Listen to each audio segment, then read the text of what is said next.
everyone, my name is Kartiki Sharma and I have secured All India rank 6th in AIEEE PG examination under Plant Sciences group. First, I would love to thank God, my parents, my brother and some of my very special friends who were always there for me in my support.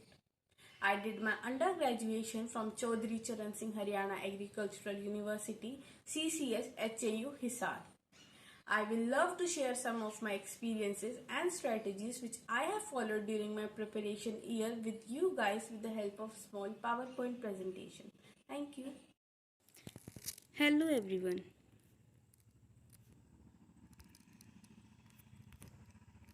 So as we all know, plant science is a broad group with 5 major subjects. जिसमें genetics, plant breeding, plant pathology, microbiology, सीटेक के 5 subjects आते हैं. इसमें भी genetics, plant breeding and plant pathology ये 3 main subjects होते हैं. अगर आपकी ये 3 सब्जेक्ट स्ट्रॉन्ग है then it's for sure that you will definitely get the JRF seat. Minor में फिजियोलॉजी, PGR एंड बायोटेक आती है और इनके जस्ट आपको एक बेसिक कॉन्सेप्ट्स पता होने चाहिए, इससे ज़्यादा बिल्कुल भी नहीं. Now for genetics, if you want to study the genetics in detail then you should follow Fundamental of Genetics by B.D. Singh, and the other book which I would recommend you is Elements of Genetics by Fundan Singh. but मैंने अपने preparation के time पर fundamental of genetics by B.D. Singh ही पढ़ी क्योंकि it's a very very easy book and very easy to understand. इसके chapters ना तो लेंदी हैं ना बहुत ज़्यादा कॉम्प्लेक्स है. You will easily understand that chapter in just one reading. कुछ पॉइंट्स हैं, कुछ टॉपिक्स हैं जो कॉम्प्लेक्स हैं and those topics for sure you can skip as वो उतना लेवल अपना JRF का नहीं रहता. बिकॉज ये बुक तो कॉन्सेप्ट्स पे है, तो हमें सिर्फ उन कॉन्सेप्ट्स पे ध्यान देना है जो कि हमारे लेवल के हैं. और अगर आप फुंदन पढ़ना चाहें तो आप पढ़ सकते हो. That book is also good but I would recommend Phundan Singh just for revision.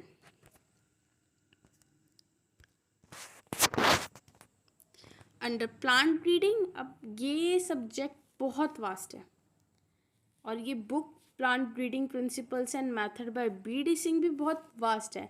But if अगर आप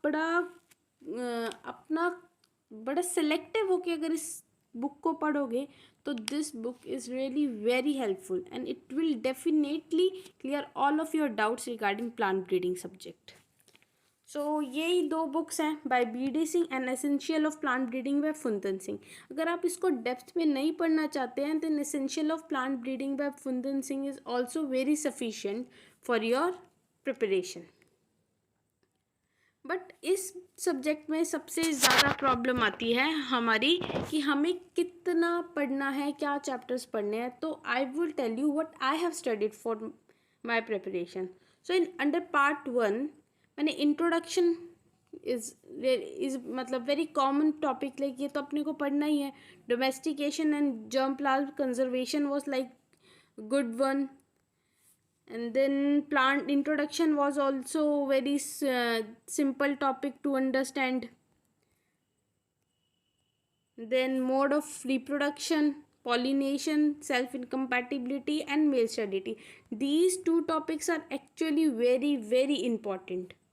पर इसमें वो बहुत डेप्थ में दे रखे हैं तो there is no need to go in that much depth. पर आपको बस उसका कॉन्सेप्ट जो है बस उतना बहुत ही सही से क्लियर होना चाहिए.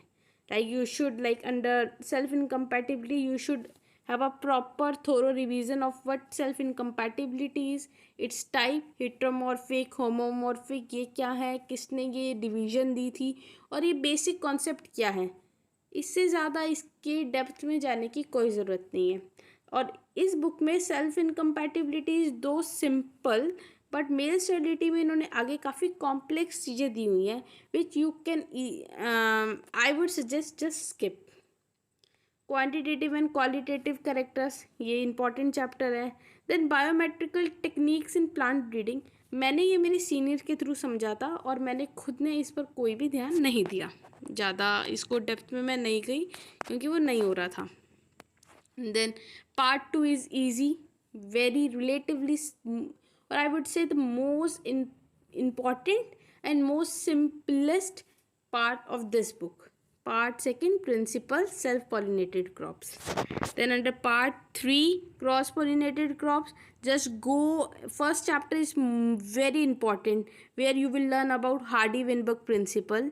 And in second, selection in cross-pollinated crops, here you can even skip this chapter or just have an overview of this chapter. There is no need to understand each and every line of this chapter.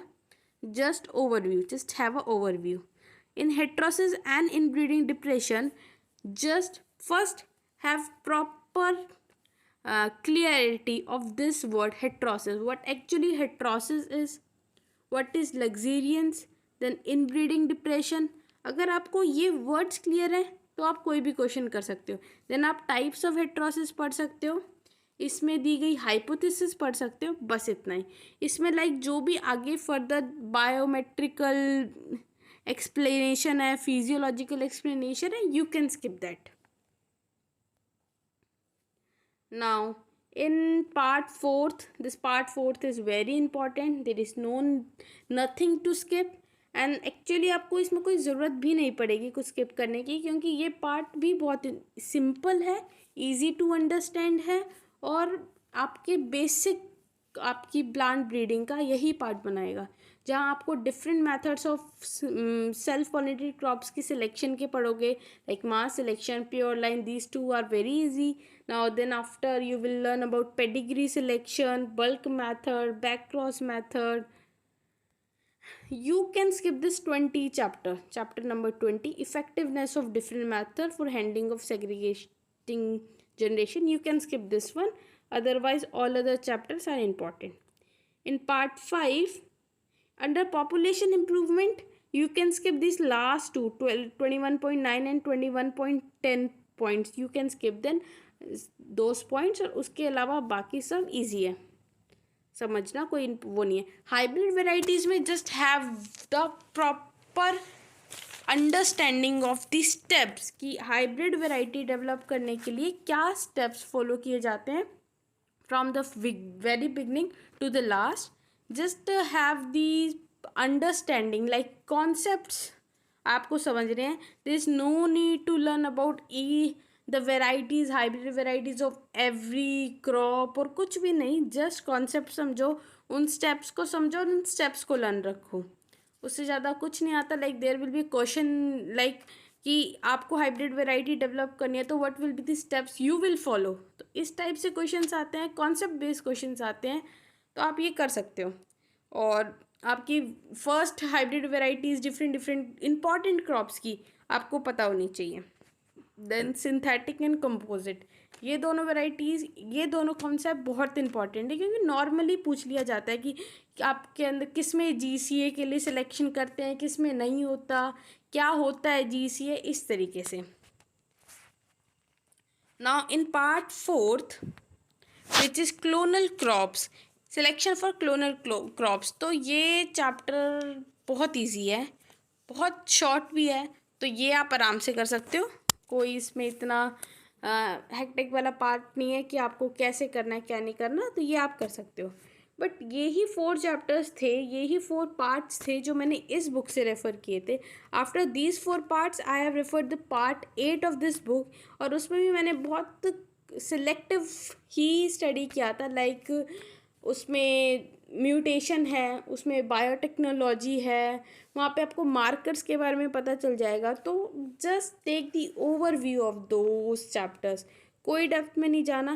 Part 7 और further बाकी 10 parts में जो बाकी parts बच गए मैंने वो इससे नहीं पढ़े, और इवन मैंने रेजिस्टेंट ब्रीडिंग कहीं से भी नहीं पढ़ा. जस्ट उसका एक ओवरव्यू लिया था गूगल से कि हाँ ये ऐसे होता है, क्योंकि लास्ट में टाइम भी कम था और मेरा खुद का स्टेट एग्जामिनेशन भी आ रहा था, तो मैंने इस वाले पार्ट को स्किप किया था.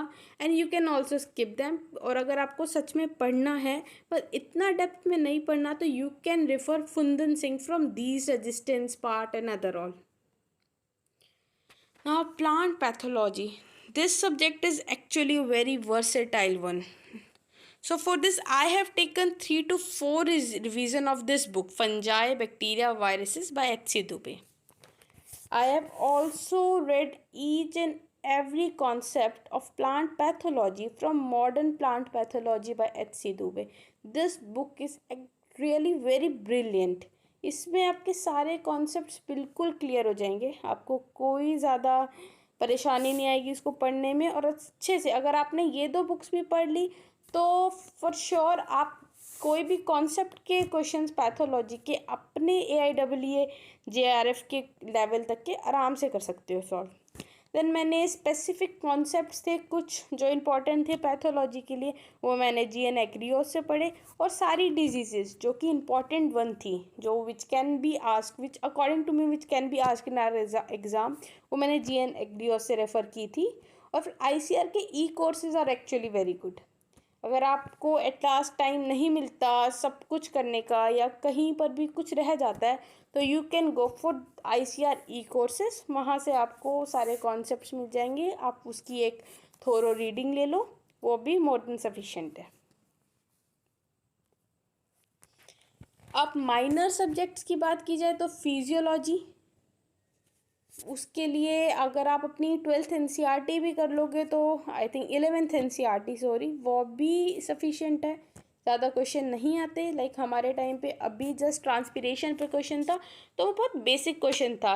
There is no need to learn the things in very depth, you just have a very basic concept clear, you should have your basic concept clear, वो मोर देन इनफ होंगे आपके minor subjects के लिए। Like physiology, अगर मैं CTEC के लिए मैंने हमारी ही कॉलेज की चौधरी चरण सिंह हरियाणा एग्रीकल्चर यूनिवर्सिटी की मैनुअल ही रेफ़र की थी। फॉर माइक्रोबायोलॉजी मैंने जस्ट ICR के नोट्स हो गए या कोर्सेज के नोट्स हो गए या फिर कुछ अगर मुझे यूट्यूब चैनल पे मिल गया तो मैंने जस्ट उनको देखा था, कोई स्पेसिफिक बुक नहीं रेफ़र की। और बाकी PGR वगैरह के लिए भी मैंने कोई ज़्यादा स्पेसिफिक रीडिंग नहीं की, जस्ट उनका बेसिक ही इनसे अपने गूगल से चेक किया था। फॉर ऑब्जेक्टिव आप as we all know GPB genetics and plant breeding के ऑब्जेक्टिव्स इंपॉर्टेंट है। For that you can refer the objective of plant breeding and genetics by BK Prasad and BD Singh। पर उस book में भी there is no need to solve each and every question of every concept। अगर कोई question आपको लगता है कि यस ये क्वेश्चन हमारे लेवल का नहीं है या फिर ये क्वेश्चन बहुत टफ है, you just can simply skip that, क्योंकि वो सीरियसली हमारे अभी एग्ज़ाम के लिए इम्पॉर्टेंट नहीं है, क्योंकि टाइम भी कम है अभी आपके पास। तो बेटर है कि आप अपना टाइम थोड़ा प्रोडक्टिव वे में यूज़ करें। आप 100 क्वेश्चंस ऐसे करें जो कि बहुत इम्पॉर्टेंट है, जो एग्ज़ाम में आ सकते हैं, वो बेटर है। इंस्टेड ऑफ वो टाइम जिसमें आप 100 क्वेश्चन सॉल्व कर सकते हैं वो आप 4 क्वेश्चंस में लगाए जो कि टफ हैं और कोई यूज़ के भी नहीं आपके एग्ज़ाम के लिए। पैथो के लिए ऑब्जेक्टिव की बात करें तो मैंने पैथोलॉजी के लिए ऑब्जेक्टिव बुक कोई फॉलो नहीं करी। I mainly focus on the concepts. I just try to clear each and every concept of mind and that's why I have not refer any objective book for pathology और any other minor subjects. बाकी मैंने main जो मेरे part of strategies और मेरे part of preparation में जिस part ने मेरी सबसे ज़्यादा हेल्प की है वो है क्वेश्चन पेपर्स। 2005 से 2022 के प्लांट साइंस के क्वेश्चन पेपर, वो मैंने हर क्वेश्चन को एवरी क्वेश्चन को 2 बार रेफ़र भी किया है और 2 बार सॉल्व किया है। और उससे मुझे काफ़ी कॉन्फिडेंस और बहुत क्लैरिटी थी मेरे एग्ज़ाम में कि हाँ लाइक मिनी कोई भी गलत क्वेश्चन होने की, मिस्टेक्स होने की चांसेस प्रोबेबिलिटी बहुत कम हो जाती है अगर आप क्वेश्चंस की प्रैक्टिस करो। दूसरा